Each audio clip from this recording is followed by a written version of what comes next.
Do you know the best places to homeschool? How about the worst? Today, we'll review the best and worst places to live if you're planning to homeschool your kids. Before we get started, I do just have to tell you this is not legal advice. If you want to read more about the specific laws for your state, you can check out hslda.org/legal for an overview. If you want legal advice, please consult with a lawyer who specializes in homeschool law.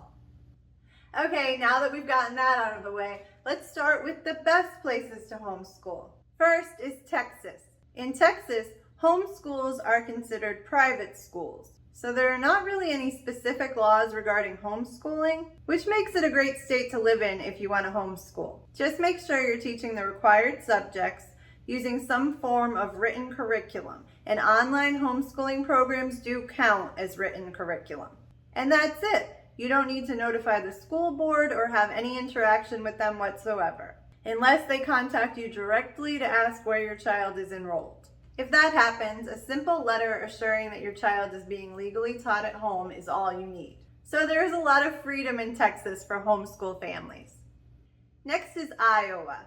The homeschool laws in Iowa may seem complicated at first glance because they have so many options to choose from, but I think it's kind of cool that there is more than one option here. If you choose option 1, you basically have the same low regulation as a lot of the other great states to homeschool, where the only real requirements are that you teach the required subjects. But if you are willing to comply with some additional requirements, you can get access to public school classes and extracurricular activities, which is kind of a nice option if you want to homeschool but still keep ties to the public school. So it's nice that in Iowa you have these different options. I think it's a really great state for homeschool families. The third best place to homeschool in the United States is Connecticut. Maybe it's the best place if you really want freedom and zero ties to the public school. To homeschool in Connecticut, you need only to teach the required subjects in any way that you choose. You don't need to have any contact with a local school board whatsoever if you've never enrolled your child in school. If your child is in school and you want to pull them out, a certified letter is all you need, and then you never have to be in contact with the school again. Even if they ask you to submit a notice of intent or have a portfolio review, these are completely optional and not legally required. So it's a great place to live if you're looking for this kind of homeschooling freedom, especially if you're leaning more towards unschooling. New Jersey is very similar to Connecticut as far as their homeschool laws go. You do not need to notify the local school board or have any contact with them to let them know that you're planning to homeschool. You need only to provide an academically equivalent education to that which is provided in public school. But the manner by which you go about teaching is entirely up to you. So it's basically the same freedom as many other states, as long as you're doing your best to make sure that your kids are learning the subjects that are taught in public schools and are making progress year over year. You don't have to report anything, but it's a good idea to keep records in the unlikely event that you ever find yourself in court. Next is Michigan. In Michigan, there are no requirements at all except that you teach certain subjects such as reading, math, science, and history. But just like the other states on this list, you can do that in any manner that you choose. The only thing that makes Michigan law a little bit different is that the home instruction must be done by a parent. If you plan to have a non-parent significantly involved in the home education, you may want to consult with a lawyer. Another great state to homeschool is Illinois. In Illinois, you need to teach the required subjects, which are pretty much the same subjects that the other states require. How and when you teach these is entirely up to you. The only other requirement is that you must teach in English. You don't need to notify the local school board about your plans to homeschool, and there are no portfolio review or testing requirements at all. In Idaho, you don't need to have any interaction with the local school board at all. Even if they ask you to provide information about your homeschool program, you are not legally required to do so.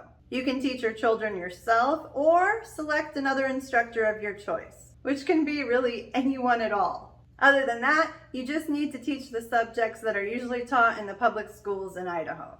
Another really awesome place to homeschool is Alaska. There are a few options for homeschool in Alaska, but if you choose option 1, there are literally no requirements. None at all. As long as you are the parent or legal guardian of the child that you plan to homeschool, you can do this in any way you like with absolutely no interaction with the school board. You don't need any special qualifications, there are no required subjects, and no testing requirements. Last on the list of the best places to homeschool is Oklahoma. This one could top the list as well. It's really hard to decide. In Oklahoma, there are no reporting or testing requirements. There isn't even a list of required subjects. The only requirement they have is that you operate your homeschool for 180 days a year, but what counts as a school day is entirely up to you, so that requirement is pretty easy to fulfill.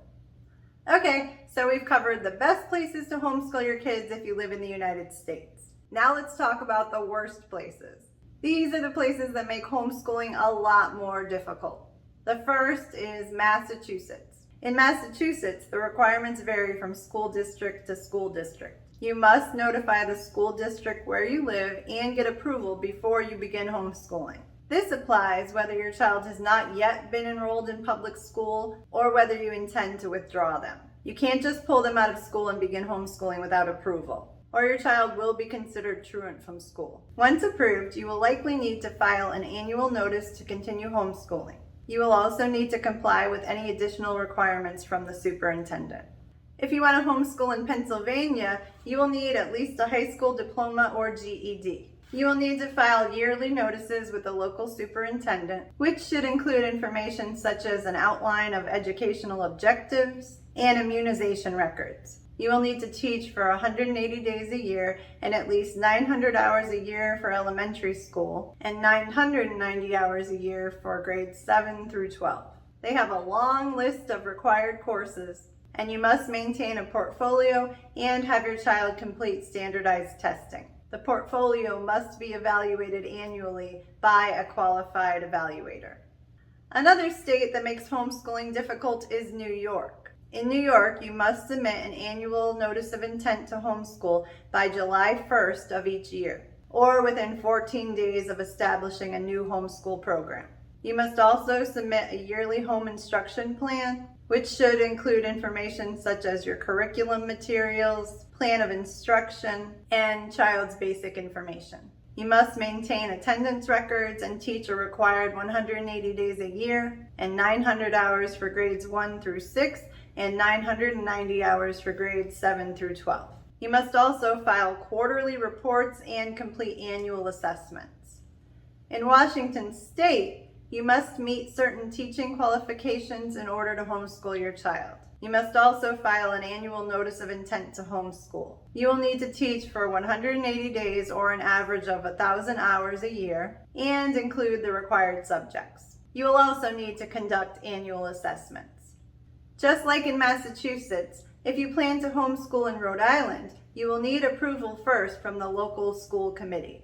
You will need to teach the required subjects and maintain a record of attendance, which you must make available to the school committee at the end of each school year. You should teach the same number of days that the public school teaches, which in Rhode Island is 180 days a year. You will also need to comply with any additional requirements from the school district. To homeschool in South Carolina, you will need to get approval first from the District Board of Trustees. You must teach the required subjects and do so for 180 days a year. You must also teach for 4.5 hours for each of those 180 days. You must maintain detailed records, submit a semi-annual progress report, and have your child complete annual testing. In North Dakota, you will need to have a high school diploma or GED in order to homeschool. You can also choose to be monitored by a North Dakota certified teacher. You must file a yearly statement of intent to homeschool with the local school district and teach for 175 days a year. North Dakota has a long list of required subjects to teach, and you must maintain good records. You must also have your child complete standardized tests in 4th, 6th, 8th, and 10th grades. What are the homeschool laws like where you live? Let me know in the comments. Thanks so much for watching.